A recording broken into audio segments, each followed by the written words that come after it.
So finally IBPS clerk prelims 2022 की exam का admit card out हो चुका है और अब एग्ज़ाम को केवल 15 दिन बाकी है।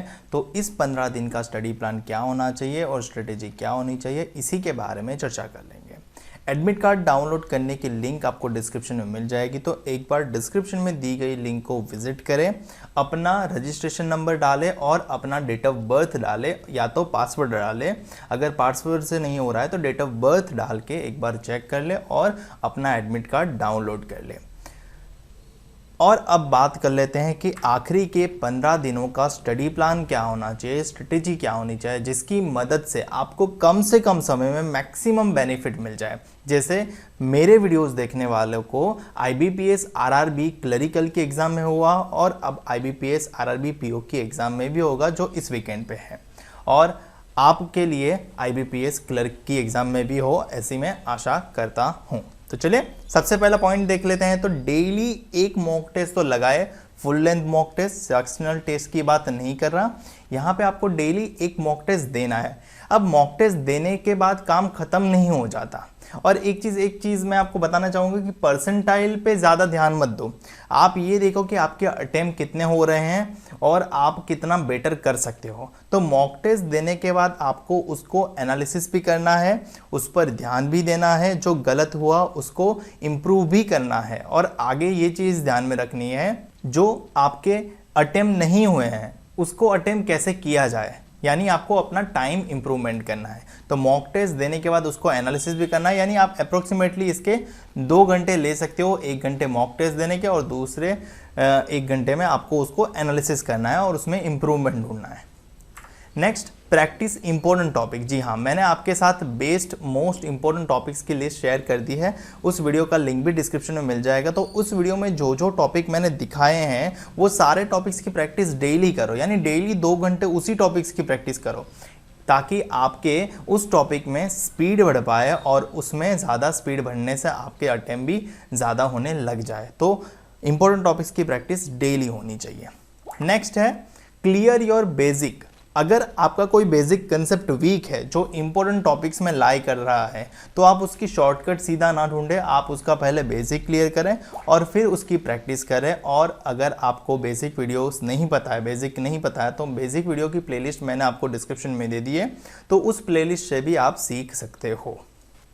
नेक्स्ट पॉइंट है improve your speed, time and accuracy. हालांकि सेक्शन वाइज 20 मिनट्स ही दिए गए हैं, बट ये चीज़ भी आपको फिर भी ध्यान रखनी है कि सेक्शन में भी आपको टाइमिंग का ध्यान रखना है। ऐसे क्वेश्चन पहले नहीं करने हैं जो टाइम ज़्यादा कंज्यूम करते हो। तो आपको सबसे पहले वही क्वेश्चन उठाने हैं जिसमें आप स्ट्रांग हो, कम से कम समय में आप मैक्सिमम क्वेश्चन अटेम्प्ट कर पाओ और अपने मैक्सिमम मार्क्स ग्रैब कर पाओ कम से कम समय दे के।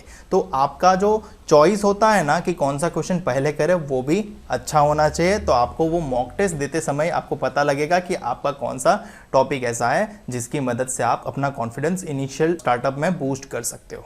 अपनी स्पीड बढ़ाने के लिए आपको ट्रिक्स का इस्तेमाल करना पड़ेगा, प्रैक्टिस करना पड़ेगा, इंप्रूवमेंट होते रहने का। और एक्यूरेसी पे भी ध्यान देना पड़ेगा। जैसे ही आप मॉक टेस्ट देते रहोगे तो आपको एक्यूरेसी पता चलती जाएगी। गलत नहीं होने चाहिए, गलती कर रहे हो तो वहाँ थोड़ा ध्यान दो और कैसे इंप्रूव होगा वो चीज़ सोचो। नेक्स्ट है learn short trick to improve it. सही ना, यानी अगर आपको अपनी स्पीड इंप्रूव करनी है तो शॉर्ट ट्रिक सीखनी पड़ेगी, बट उससे पहले बेसिक तो क्लियर होना ही चाहिए।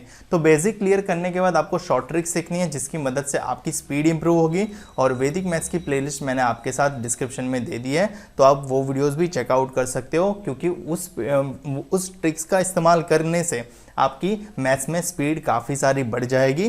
तो ये शॉर्ट ट्रिक ज़रूर चेक करें। नेक्स्ट है इंप्रूव योर वीक एरियाज, यानी अभी भी 15 डेज है। तो अगर आपके इंपॉर्टेंट टॉपिक्स के रिलेटेड अगर कोई टॉपिक में आप वीक हो तो उसकी प्रैक्टिस ज़्यादा करो, उसमें इंप्रूवमेंट लाओ और एग्ज़ाम के लिए एलिजिबल और एग्ज़ाम में आपको ज़्यादा फ़ायदा हो वैसा करो। यानी आप 1-2 घंटे दिन के ऐसे भी दो जहाँ पे आप केवल अपने वीक एरियाज़ की प्रैक्टिस करोगे। जैसे कि अगर आपका सेटिंग अरेंजमेंट वीक है तो आप दिन के 10 से 15 सेटिंग अरेंजमेंट कर लो इजी लेवल के। अगर आपका सिलॉग्स वीक है तो सिलॉग्स करो, कैलकुलेशन वीक है तो कैलकुलेशन करो। जो भी वीक आपको लग रहा है अपना एरियाज़, उसमें ये 2 घंटे में आपको वो प्रैक्टिस करनी है। नेक्स्ट है सॉल्व प्रीवियस ईयर पेपर। जी हाँ, आपको एक बार तो प्रीवियस ईयर का पेपर देख लेना चाहिए ताकि आपको ये आइडिया आ जाए कि एग्जाम का लेवल कितना डिफिकल्ट हो सकता है, कितना इजी होगा। तो आपको एक रेफरेंस आइडिया मिलेगा। ऐसा नहीं कहता कि इस साल भी वैसा ही पेपर आएगा, बट आपको समवेयर नियर बाय देखने को मिलेगा। तो एक बार प्रीवियस ईयर का पेपर्स देखना चाहिए। उसमें से क्वेश्चन तो नहीं पूछे जाएंगे, बट उससे आपको लेवल का पता चलेगा।